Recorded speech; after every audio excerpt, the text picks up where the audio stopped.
I'm Kirsty O'Callaghan and I'm the owner at Unity Queensland, and I'm a family and relationships expert.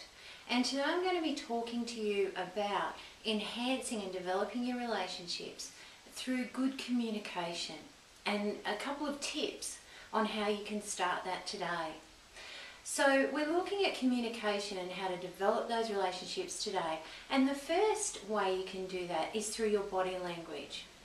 And a lot of the time people are put off not by what you're saying or how you're saying it, but rather by your body language. And a lot of the way we communicate is through how we hold ourselves.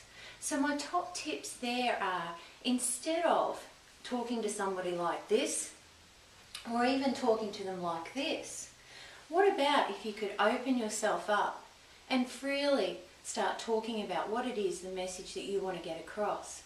You could also be keeping eye contact with them instead of looking down while you're talking to them, looking away. And you can see that when you're looking down or looking away, you actually could be thinking about something else. And then the person may not hear your message as well as what you could get it across.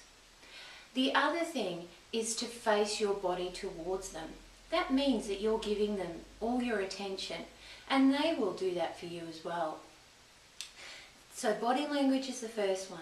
The second one is create I messages when you're speaking to somebody.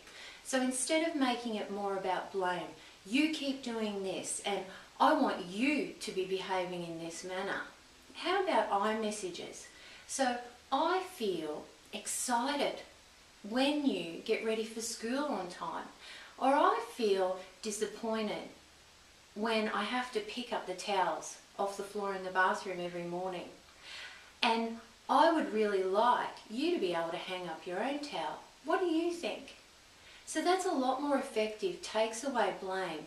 It also lets the person know more about you, and then they'll actually share their experience. So I feel rather than you always. Okay, so we take the blame out of it, which then creates a better conversation. My third tip on creating an environment where communication can become most effective is all about connection and rapport.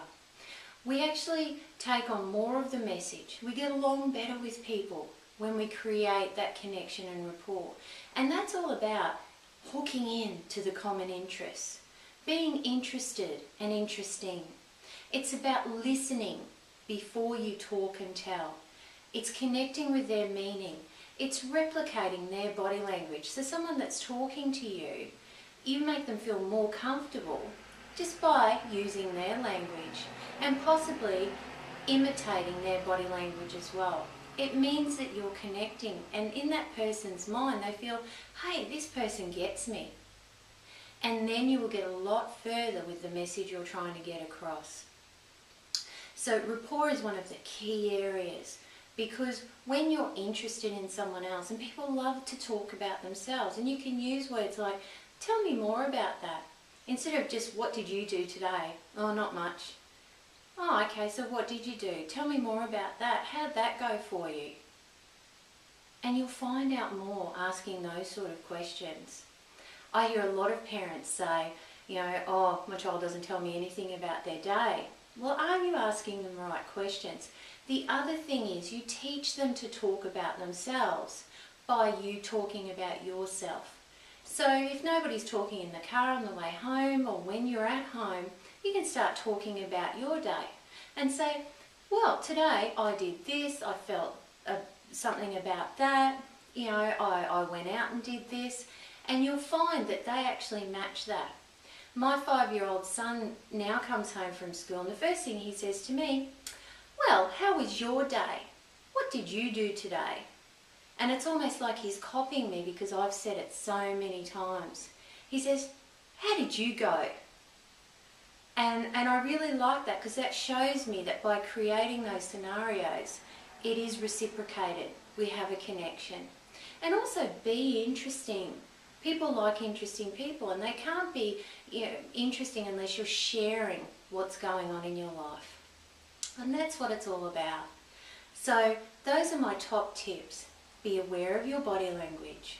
Send I messages instead of you messages. And create that connection and rapport. Be really comfortable to be around. and then you'll find that more comes back to you. People hear you and what you're saying. They want to hear you, and you also are more connected to what's meaningful to those people in your life. That is the first steps in creating that effective communication to develop those great relationships in your life. Thank you very much, and I look forward to talking to you again soon. And as always, I welcome your feedback and questions, and even other topics you'd like me to talk about. You can connect with us at www.unity-qld.com.au for more great free resources and information about us. Thank you so much. Have a great day.